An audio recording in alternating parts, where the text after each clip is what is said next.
मैं पढ़ना चाहती थी, मैं भी आसमां छूना चाहती थी, पर क्या पता था मैं अपनी ही अर्थी भूल रही थी। किताबों के बोझ से ज्यादा भारी वो दरिंदगी का साया था। सभ्य कहने वाले इस मुल्क में हैवानों का बसेरा पाया था। दिल्ली की सर्द रात में निर्भया बनकर मैं चीखी थी, कठुआ की मासूमियत बनकर मैं मंदिर में भीगी थी। हाथरस की राख हूँ मैं, कोलकाता का वो लहू हूँ मैं, हर उस बेटी की सिसकी और टूटी हुई आरज़ू। पर दर्द सिर्फ वो नहीं जो जिस्म पर लिखा गया हो, दर्द तो तब है जब दरिंदगों के सिर पर हाथ किसी राजनीति का ताज का है।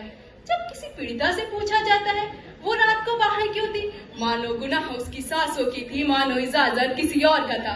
देखो हालात हमारे देश के, पहले लूटी जाती है बेटी, फिर इल्जाम उसी के भेस में। वाह रे इंसाफ, वाह रे सोच, दरिंदे बेदाग घूमते हैं और पीड़िता कटघरे में रोज। जब किसी मंत्री ने कह दिया कि टालना मुमकिन ना हो तो सह लो, मैं पूछती हूँ क्या निर्भया ने सहा था, क्या उसने चुना था ये दर्द? नहीं, वो चीखी थी, चिल्लाई थी और इंसाफ के इंतजार में मर गई।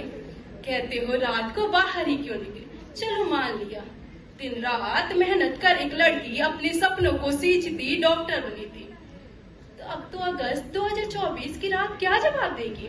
आरजी मेडिकल कॉलेज की खामोशी क्या बताएगी? कहते हो घर के अंदर रहो, तो 2022 की रिपोर्ट क्यों चिल्लाती है कि 88% जुल्म अपने नामों से आते हैं, रिश्तेदार, पड़ोसी और कभी कभी जिसे पति कहा जाता है। कहते हो लड़कियां बड़ी ही क्यों होती हैं, तो 2018 की वो बच्ची का क्या कसूर था जो मंदिर की चौखटों पर भी सुरक्षित ना थी।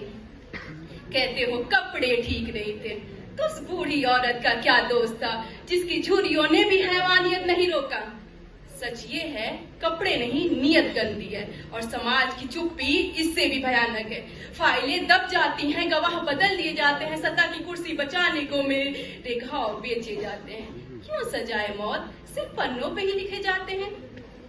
क्यों मेरी रूह, क्यों एक दरिंदे की आवाज से ज्यादा हो जाती है? मैं पूछती हूँ सरकार से, सोती हुई इल्जाम से, क्यों नहीं कांपती रही उनकी बलात्कार के नाम से? ऐसी सजा क्यों नहीं कि अगला हैवान कांप जाए, मेरी तरफ आंख उठाने से पहले उसका रूह निकल जाए? क्यों घर से दूर पड़ रही बेटी के माँ बाप अब सोते नहीं? फोन की घंटी पर माँ का कलेजा मुंह को आता है, पहुंच गई ना बेटा, ये बात उन्हें हर पल सताता है। उन्होंने भेजा तो है शहर मुझे अफसर बनाने को, पर अब डरते हैं वो मेरे नाम अखबार में पाने को। ये समाज तो जिम्मेदार है मेरी इस हालत का, तो तमाशा देखता है मेरी लुटती हुई इज्जत का। तुम मोमबत्तियां जलाते हो फिर सो जाते